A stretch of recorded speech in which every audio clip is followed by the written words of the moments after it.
It's fascinating. Fascinating. Let's play. Yeah, exactly. And so to that end, you wrote two amazing books.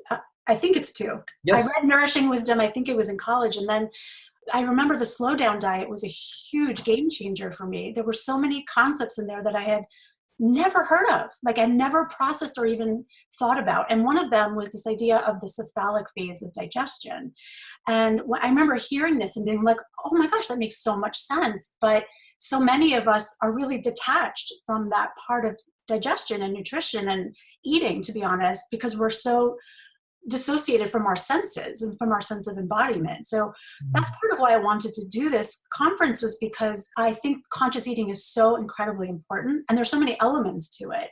So I was hoping you could share a little bit more about what exactly is the cephalic phase of digestion and how does conscious eating actually improve that nutrition and digestion? Yes, great question. So I first learned the term cephalic phase digestive response. Literally, I remember it was 1980. I spent a year in medical school, and in my physiology class, the classic textbook is Guyton's Physiology.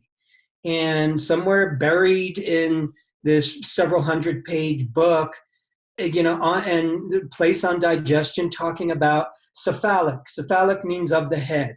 Cephalic phase digestive response, as it turns out, is simply a fancy term for taste and pleasure, aroma, satisfaction, and the visuals that we have of a meal.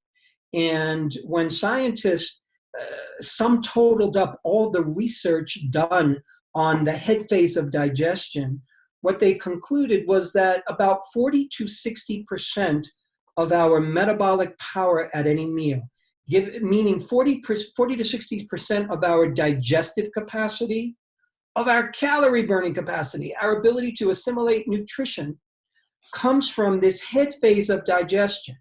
Meaning, stated in the negative, if I'm not paying attention to my food, if I'm not present to my food, if I'm not there, if I'm distracted, if I'm not getting taste, pleasure, and aroma and satisfaction, which it turns out are requirements for the human brain, if we don't get that, we're metabolizing the